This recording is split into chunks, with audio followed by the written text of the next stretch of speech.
In this classic Cold War clash for the ages, in one corner, it's Tony Stark, the American hero, Iron Man. And in the other, it's Boris Bulsky, the Russian hero, the Titanium Man. It's armor versus armor, capitalism versus communism. And in 1965, the Titanium Man hit the world like a megaton bomb. In Tales of Suspense 69, in this story called If I Must Die, Let It Be with Honor, introducing the Titanium Man as he stands menacingly over our broken hero. And in the background, who is that woman? Who's that lady? All right, and this television screen, this big screen, is surrounded by all these gawking civilians. At the bottom, you can see Captain America and Bucky, Midnight in Greymore Castle. Yeah, this was before Iron Man and Cap had their solo titles. We'll save that for some other time. This is the Pop Culture Cosmonaut Man. I want you to like, comment, and subscribe. But suit up, all right? Get your armor on, because we about to go in. All right, here we go. So, If I Must Die, Let It Be with Honor, which is introducing the monstrous menace of the mind-staggering Titanium Man. Good Lord. And Tony here saying to himself, I've been working on this sub-miniature reverser for weeks, and I still haven't gotten all the bugs ironed out. This is one time when all the great powers of Iron Man can't do as much good as one little germ of inspiration from Tony Stark. And he continues his work, man, on and on. He's always in his lab. But he forgets to recharge his battery, or his heart is going to shut down, of course, in an emergency. But anyways, he always manages to plug himself in time, doesn't he? And then later on, suits up, seeing Happy Hogan and Pepper Potts, interestingly named friends in his entourage. And there's a bit of jealousy going on here. Tony Stark taking Pepper here, saying, look, kids, I tell you what, if you do a little work for the rest of the day, you can use my limousine when you go out tonight. Would you like to join us, Mr. Stark? Says Pepper. Sorry, I have other things to do. So Happy Hogan here thinking, why'd she have to ask him? Can't she ever get over her crush on Stark? I'm Happy Hogan, got something happy in my dungarees over here. But now, let us turn our attention thousands of miles away to a communist work camp not far from barren Siberia. The new Camp Commissar has just arrived. It is the one we dreaded, the fearful Comrade Bulsky. Bulsky the Merciless. He was transferred here because even the Premier fears him. Quiet. He's entering now. This is our main laboratory, Comrade Bulsky. It is here our captive scientists work. You are too easy on them. They do not work fast enough. From now on, they will labor 3 more hours, more each day. And if anyone slows down, he'll answer to me for it. I'll crush the spirit of resistance or rebellion, just as easily as I crashed this iron pipe. Never forget that. That's impressive stuff, in all seriousness. That's an entrance. All right. Moments later, you seem to be disturbed, comrade. Disturbed? Of course I'm disturbed. Why should I, the great Boris Bulsky, be stuck in this forsaken camp in the middle of nowhere? I was meant for bigger things. But they can't keep Bulsky here. I'll make them transfer me. I'll score such a victory, they'll make me dictator. And I know just how to do it. Single-handed, I will defeat one of communism's greatest enemies. I know how to destroy Iron Man himself. Wow. The man known as Bulsky spends the next hour checking the record of every captive scientist at the camp, and then, when he's done, I know the ones I need. Order the following prisoners to report to the yard. It is within my power to set you free. Do as I command, and I shall do so. Disobey me, and you'll remain in this place as long as you live. What is your answer? A chance for freedom. We will do anything, comrade. Now pay attention. You are the greatest scientific brains in the camp. I want you to begin work on a new project immediately. You will create a suit for me. A suit made of titanium. It must be the greatest suit of armor the world has ever known. Titanium? It will be stronger than iron. We will do it, comrade. We will not fail. This is the laboratory which the Crimson Dynamo used to design his armor before he defected to the West.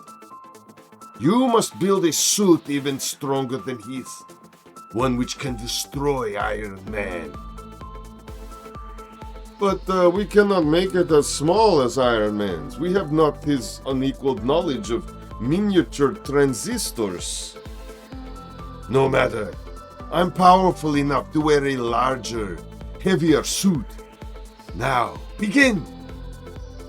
And in the days that follow, Polsky studies every available film record of America's great golden champion. I'm almost twice his size. Including newsreel clips of some of Iron Man's greatest battles. I could almost defeat such foes without any armor.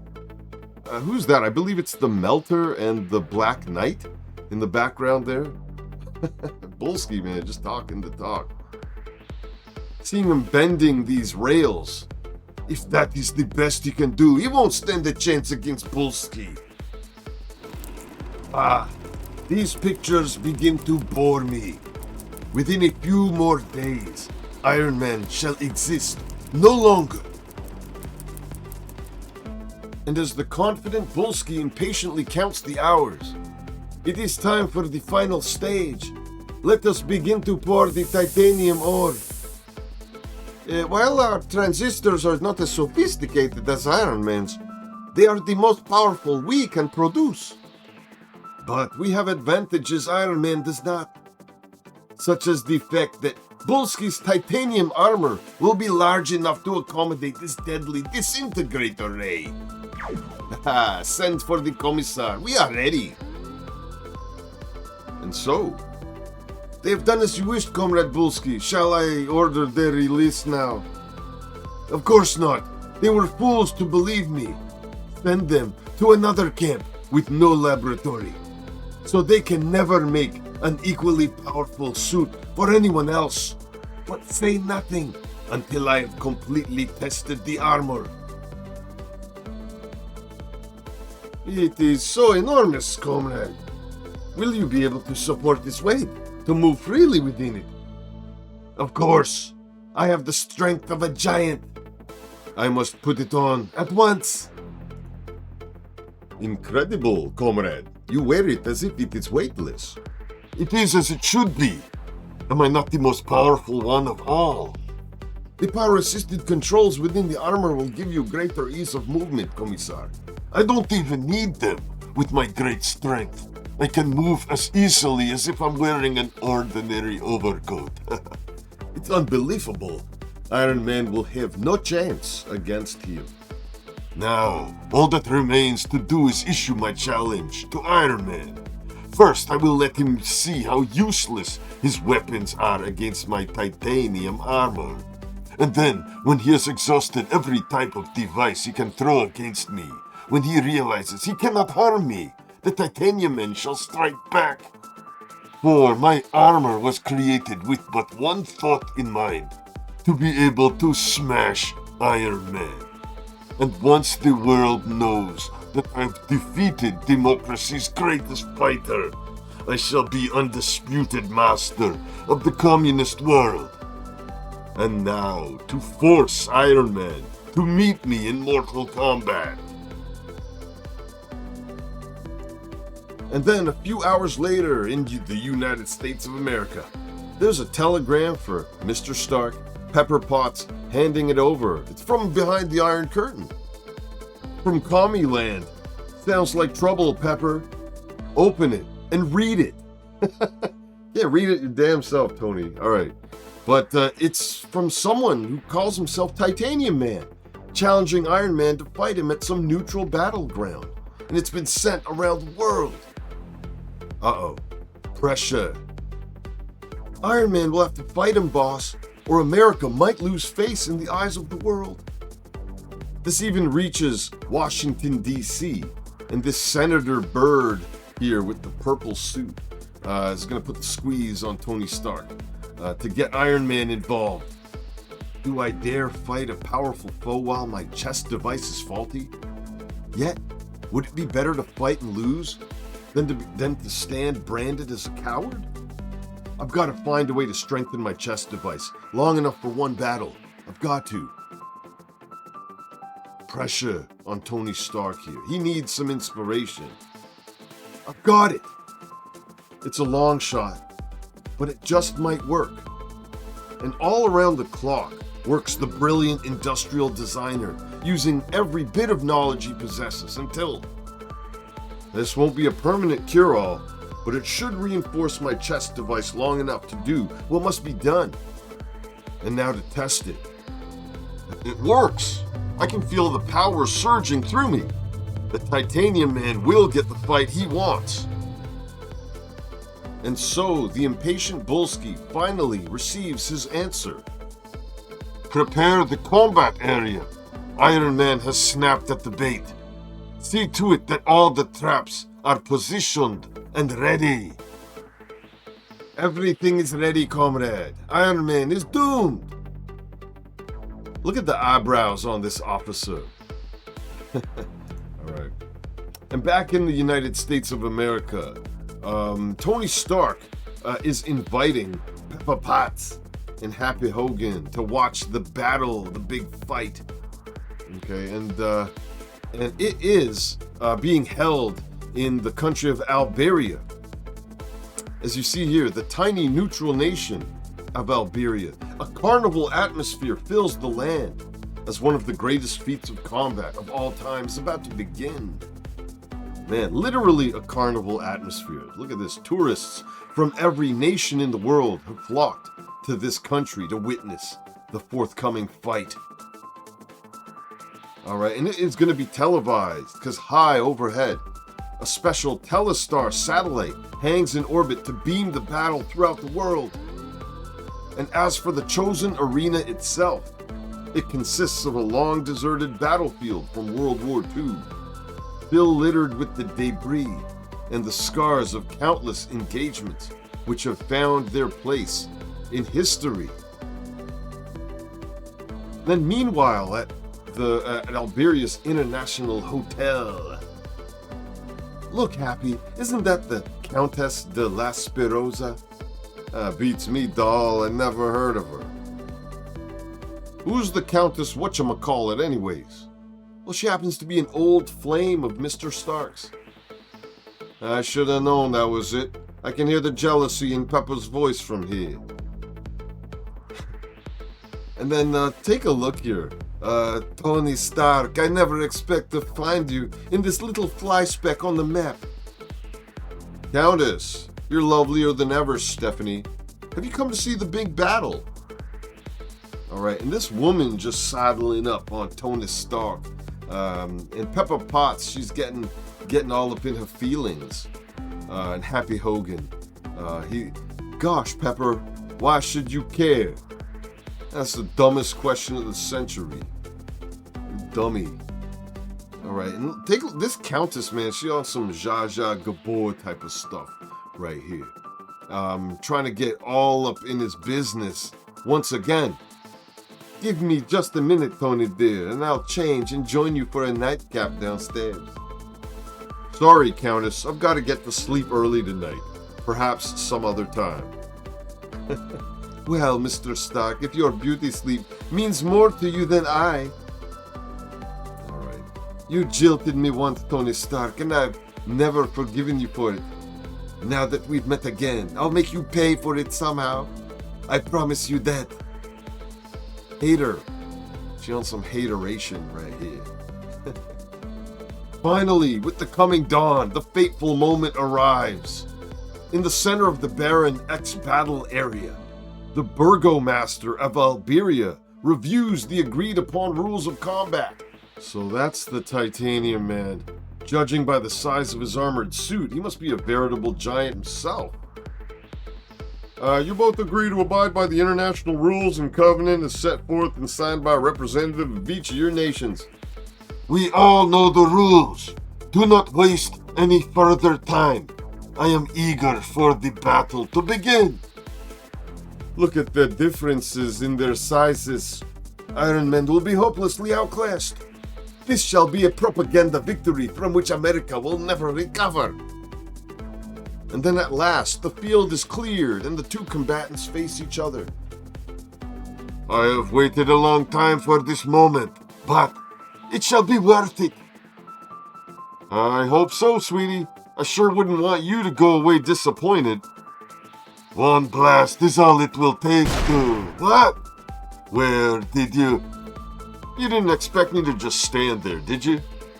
Heads up, big man. Let's see what a repulsor ray blast can do against you. Boom! Taking his feet out from under him. I don't like it. He's as strong as he looks. I'm not harming him a bit.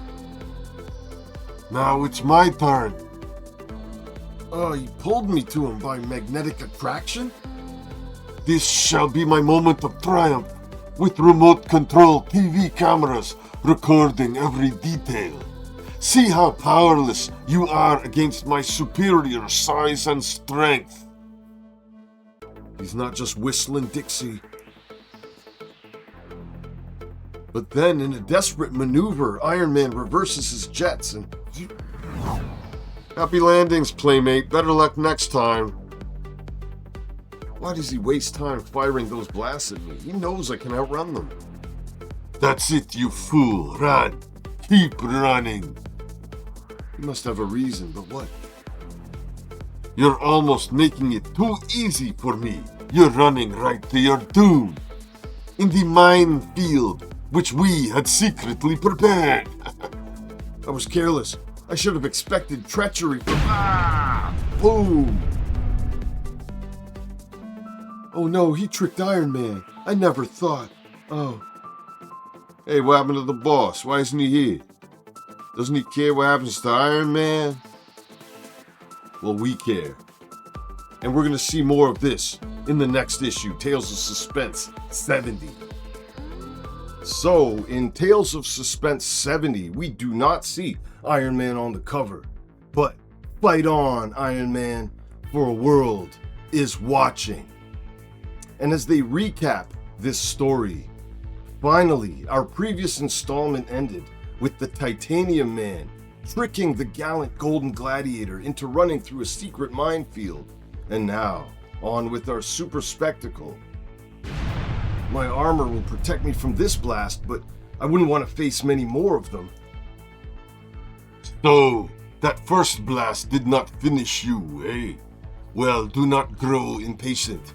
These impulse rays I am bombarding the area with will set off many more such mines, which I've previously prepared for you. Not only is he larger, seemingly stronger than I, but he's a crafty, ruthless schemer as well. I can't afford to subject my injured heart to any more such shocks. Even though it will look as if I'm retreating, I've got to jet up and away from these hidden mines. And the spectators here running their mouths. Iron Man's running away. He knows he's beaten. I never thought it would happen.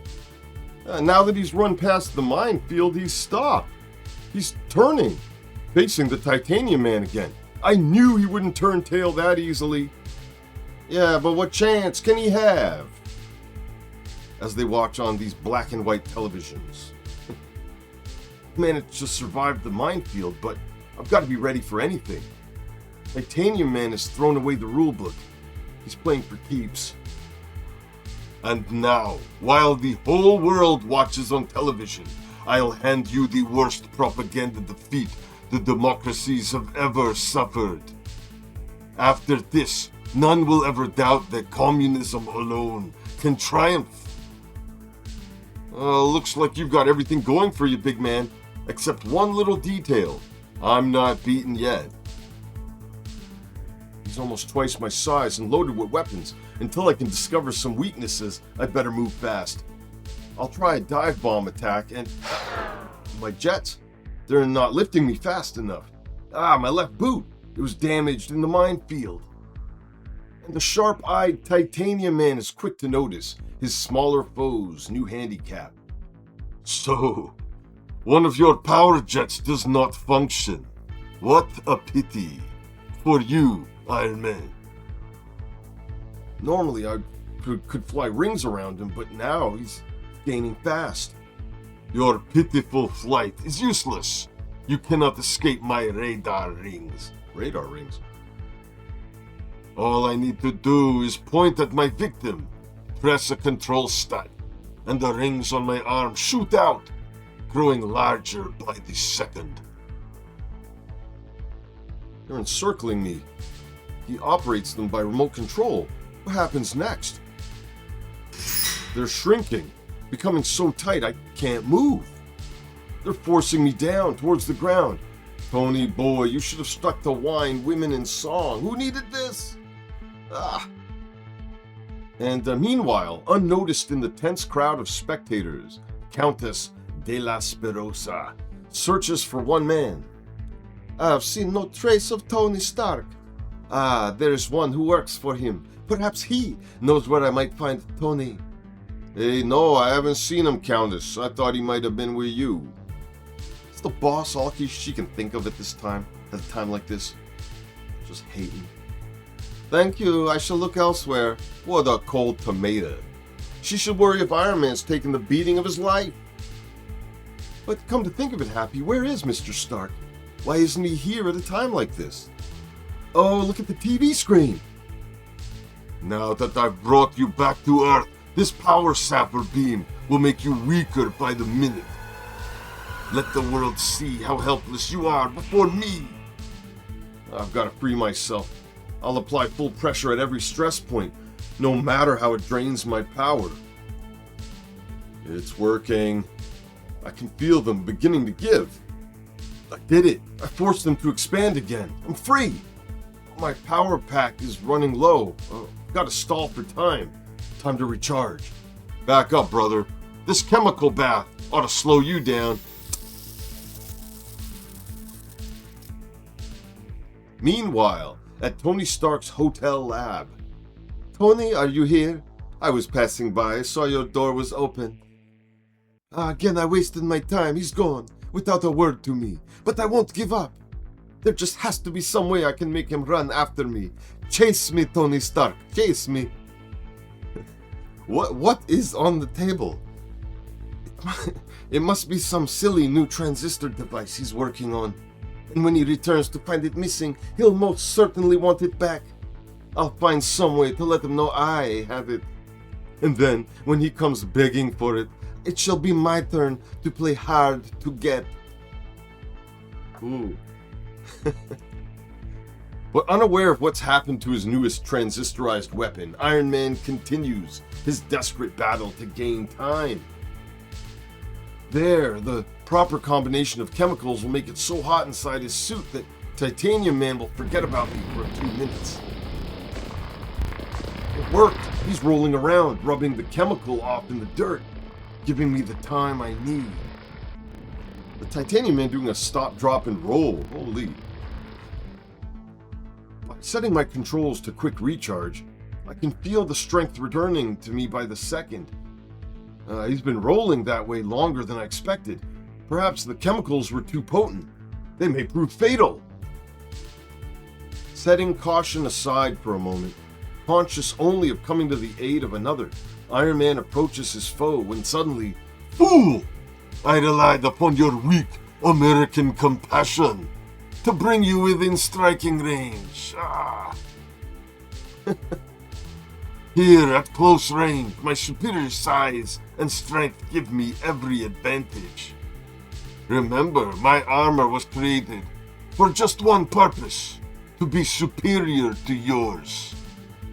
I knew that once I got my titanium-shod hands on you, the battle would be won. And in the crowd, you see it's Senator Byrd representing the government of the United States of America. And he's mad, he's disappointed. He's saying, Stark is supposed to be our weapons genius. He should have made Iron Man's armor stronger. This proves what I've always said. Stark is a phony. The eyes of the world are upon us. And we're losing. We're Americans, damn it. Indeed, at that very moment, not many viewers would argue the senator's point. Although lighter in weight and smaller, my armor's more sophisticated than his. I can easily withstand Titanium Man's blows. But the strain on my injured heart is another matter. How much longer can I take it? According to the rules, there'll be a rest period after 15 minutes of fighting. Can I hold out until the end of this round? I've got to resort to my ace in the hole. The new sub-miniature device I was working on before I left America. It's still untested, but it might be the only thing to turn the tide of battle. If I move fast, I can slip it into place and... oh no. Gone! I must have left it at the hotel lab.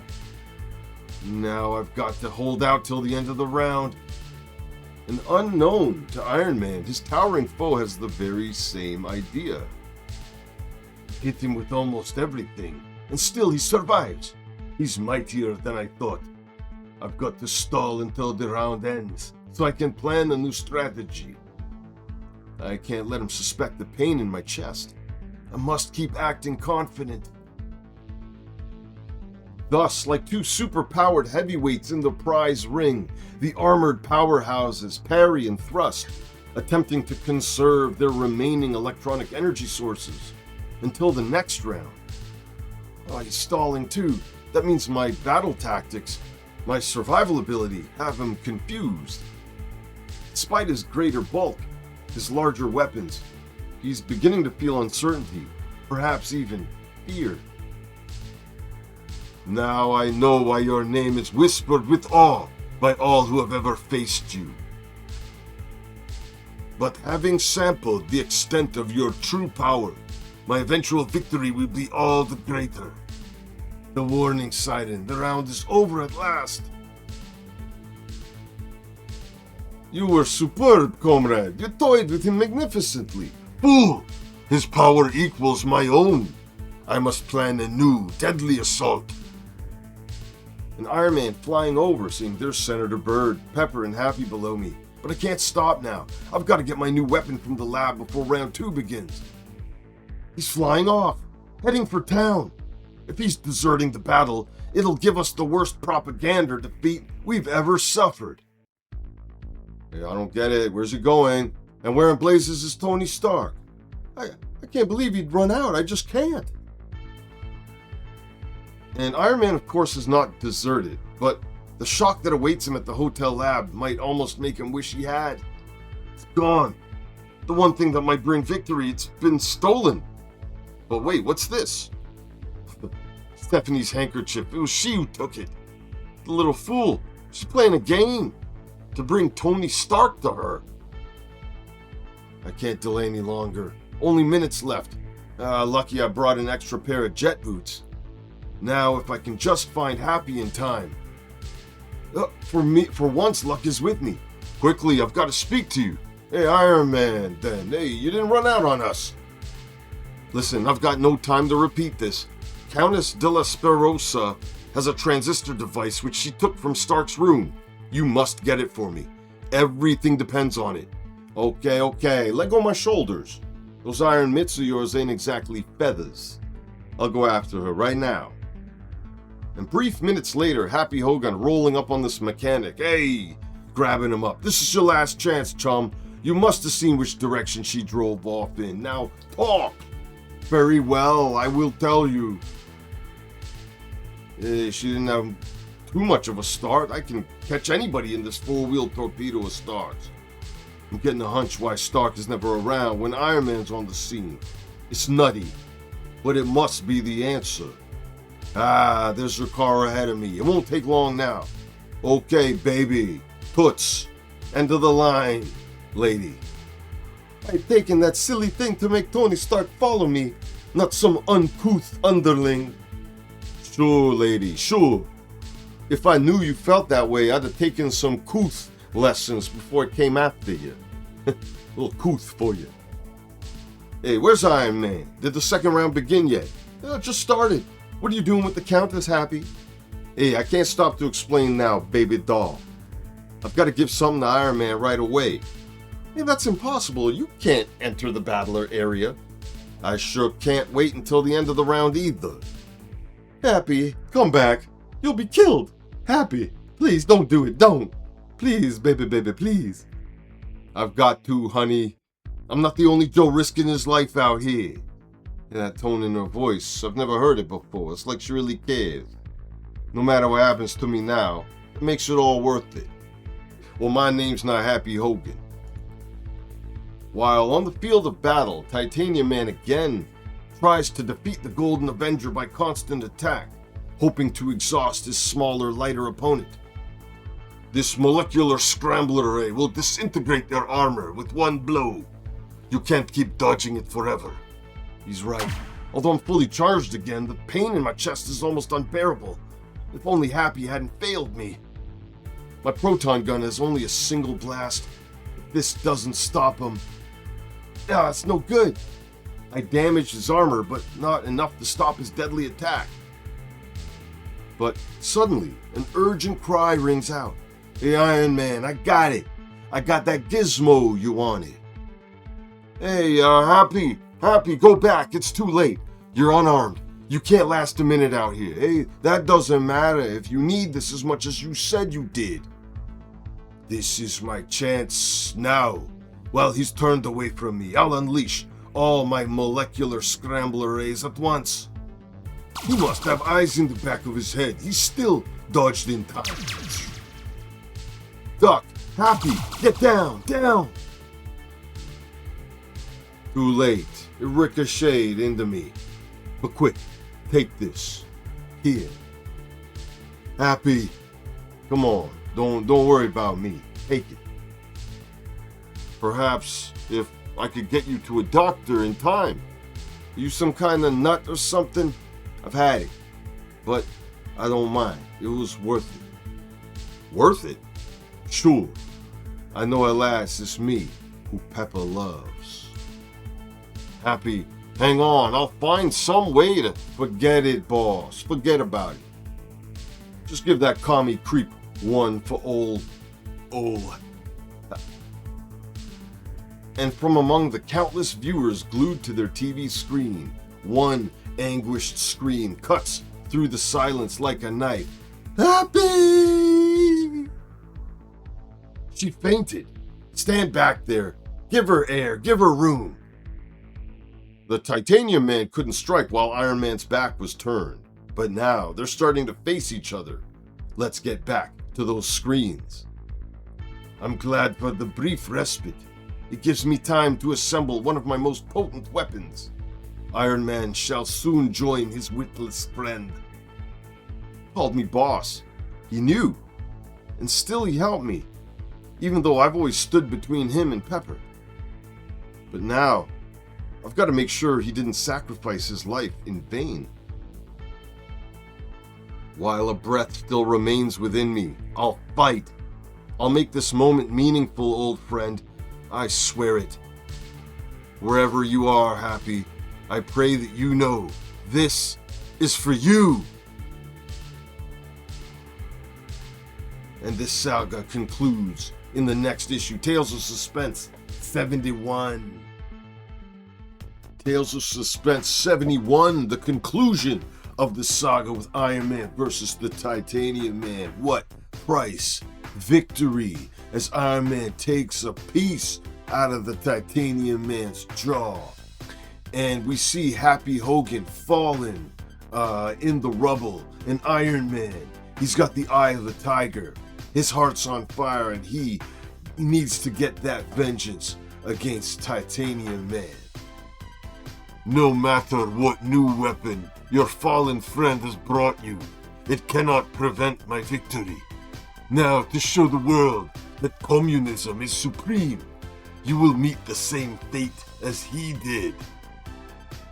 Never. Happy Hogan must not have died in vain. You who call yourself Titanium Man.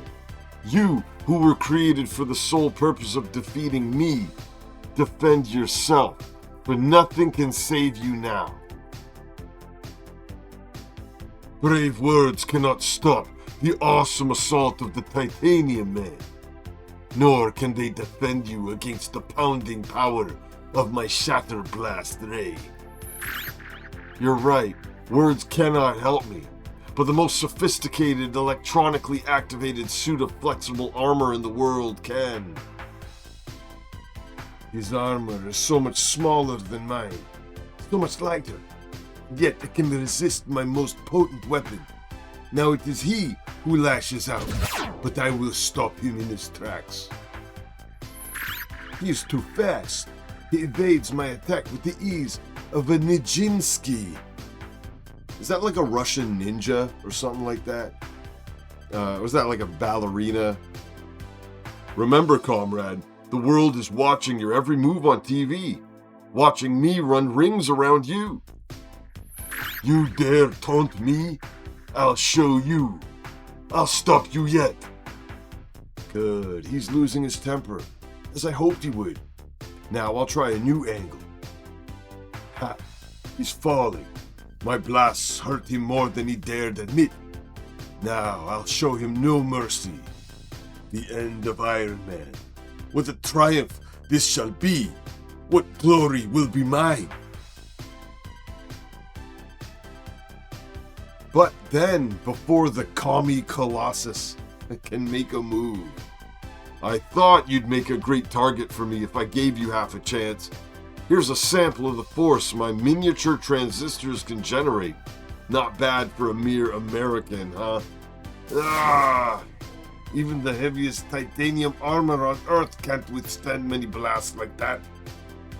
Hold it, mister. The demonstration isn't over yet.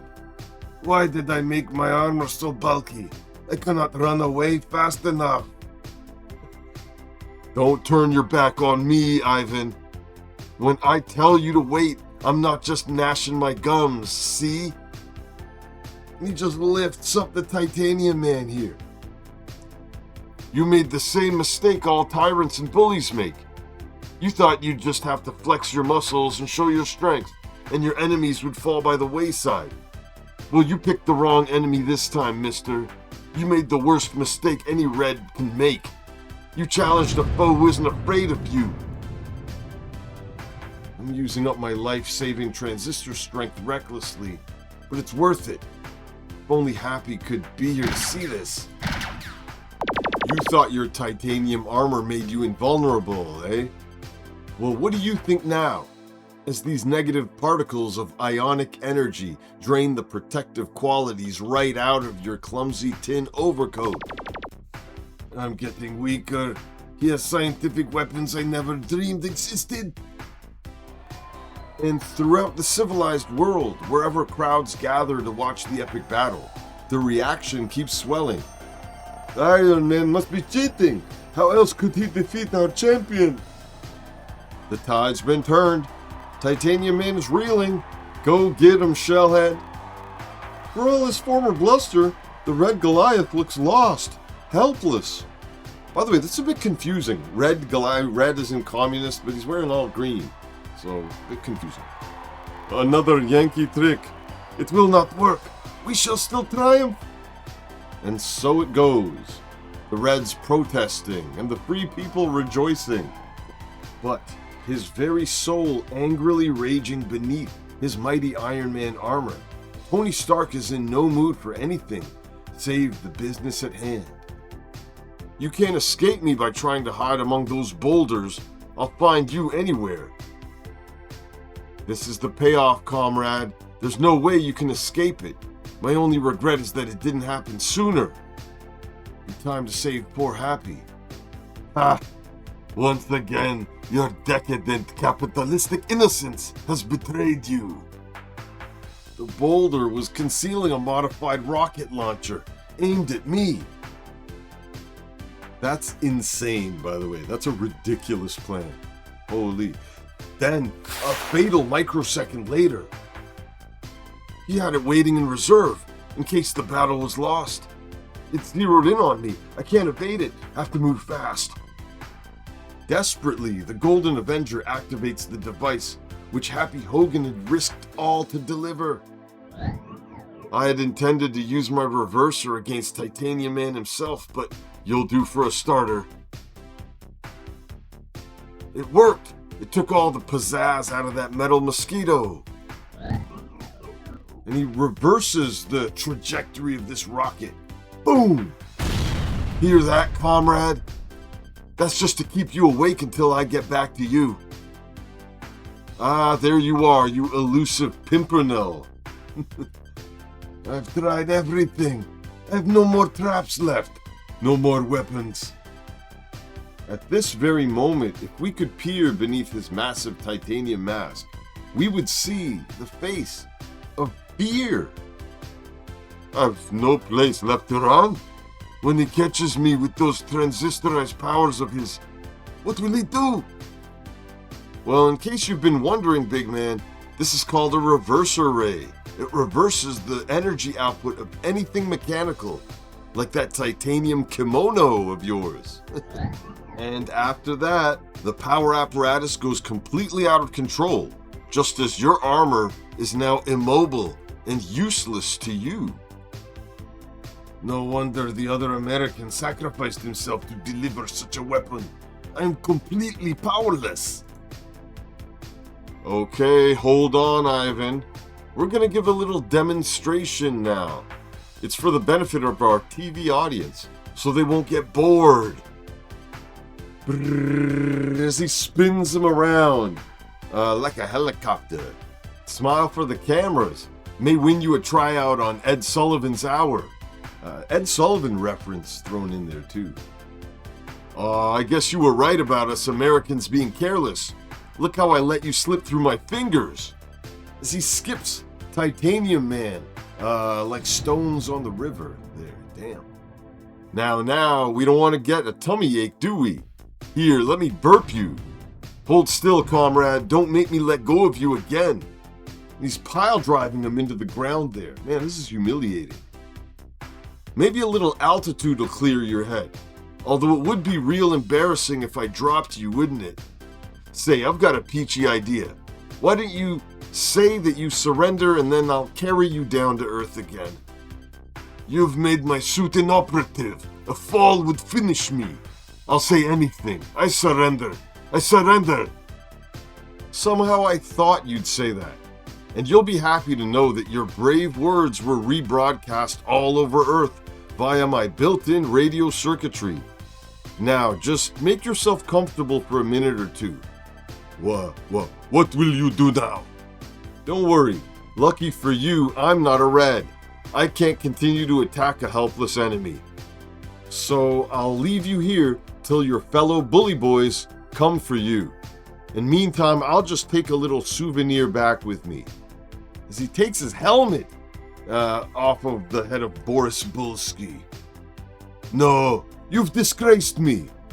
You've made me lose face. You know what they'll do to me. Who? The leaders of the People's Republic? The friends of the masses? You can't be afraid of them. That was for you, Happy. It was the least I could do. Finally. Congratulations, Iron Man. The entire free world is proud of you. Thank you, Senator. You two-faced SOB. But now, if you don't mind, I'd like to know where they've taken Happy Hogan's body. Oh, you haven't heard? He was still alive, although he was sinking fast. They took him to the Interpol hospital. Happy, still alive? Then I've got to go to him. I've got to be there in case I'm needed. Wait, what about the parade in your honor? Well, I've no time. You handle it, Senator. Happy was my friend. Why couldn't a real man like him be head of Stark Industries, instead of that heartless, mustached playboy Tony Stark? I love how mustached is right there next to the word heartless. Like, what the hell, man? Alright. And then back at the hospital, it's Peppa Potts in the waiting room with Countess La Spirosa. All right, and they're waiting on what's going on with Happy Hogan here.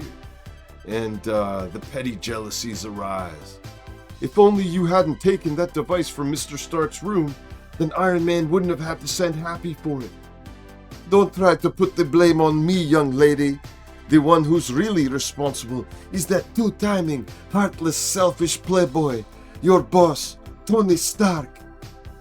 He's just catching strays, man. He's just catching it from everybody today. All right. But perhaps few opinions would be changed if certain parties could see heartless, selfish Tony Stark now. Even though I won, the fight almost finished me.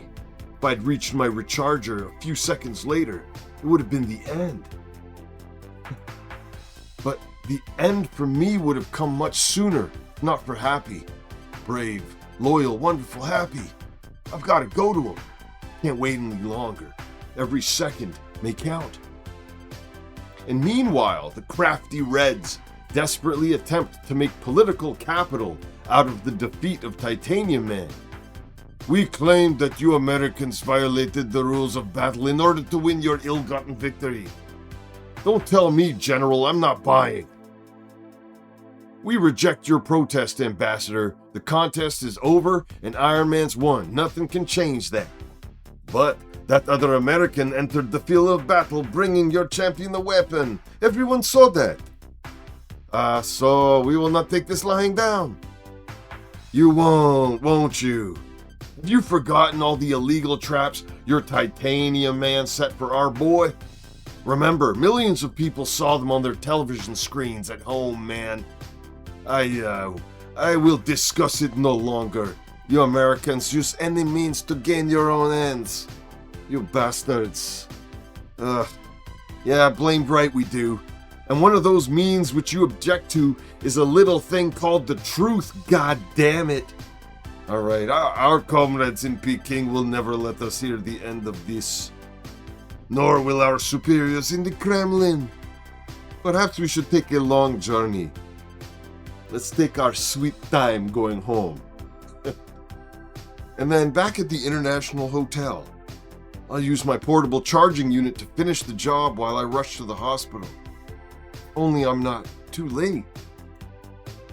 Thus, minutes later, Pepper, hey, where's Happy? How is he? Is he still? Yes, he's alive, but the doctor doesn't seem to hold much hope for him. No one's allowed to see him. Tony, so there you are. If anything happens to Happy, I just couldn't bear it.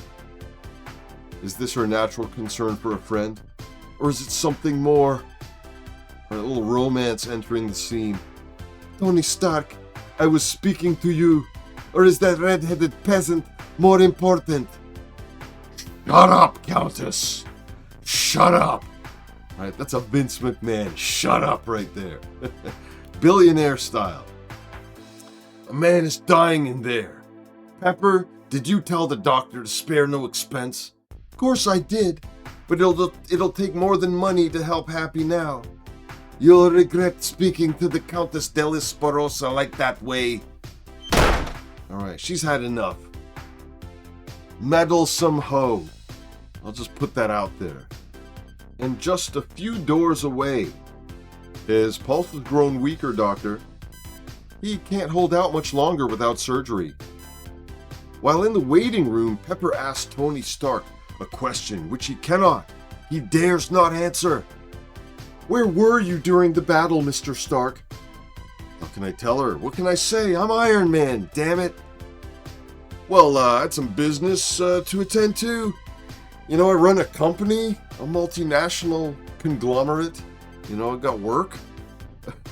As a matter of fact, it was a most important deal. While Iron Man was fighting for his life and Happy was sacrificing his. She's never used that tone to me before. The tone of pure loathing. Man.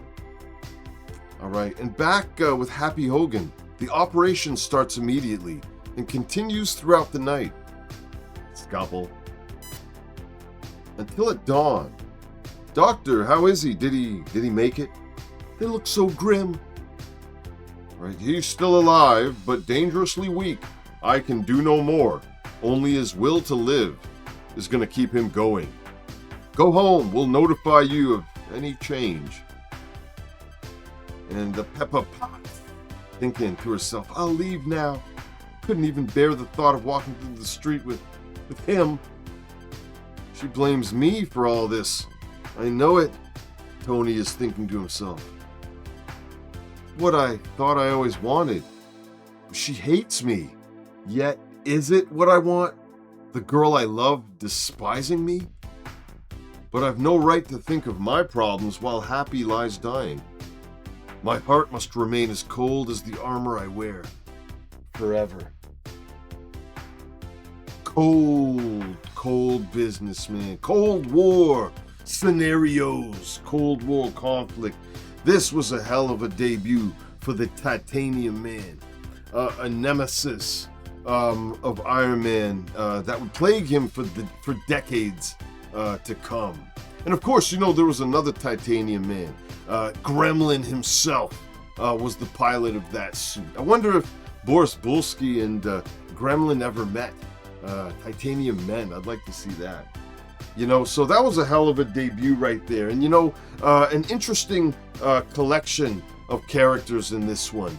The Countess de la Sperosa. She was straight hating, but fiending for our boy Tony Stark. You know, and of course, who can forget about Happy Hogan? You know, he was the real hero of this story. You know, and he's got the hots for Peppa Potts. You know, hey, I want to get a crack at your hoo-ha. Why not? You know, I can do a lot of good down there. You know, I'm a real do-gooder. A real do-gooder. You know, they don't call me Happy Hogan for nothing. You know, when I'm done with you'll be leaving with a toothy grin. Flashing those pearly whites. That's right. Yeah, man. Anyways, yeah, that's Happy Hogan for ya. All right. And by the way, spoiler alert, he pulls through. All right, he doesn't die. All right, but that was a hell of a story, was it not? Yes. 60s stuff, man. I cover a lot of 70s and 80s. I love digging into the 60s, though. There's a lot of unintentional humor that can be found in those stories. It's a lot of fun, man. All right, this was the Pop Culture Cosmonaut once again, and I told you, man, get your armor on. Yeah, long live the retro comics revolution.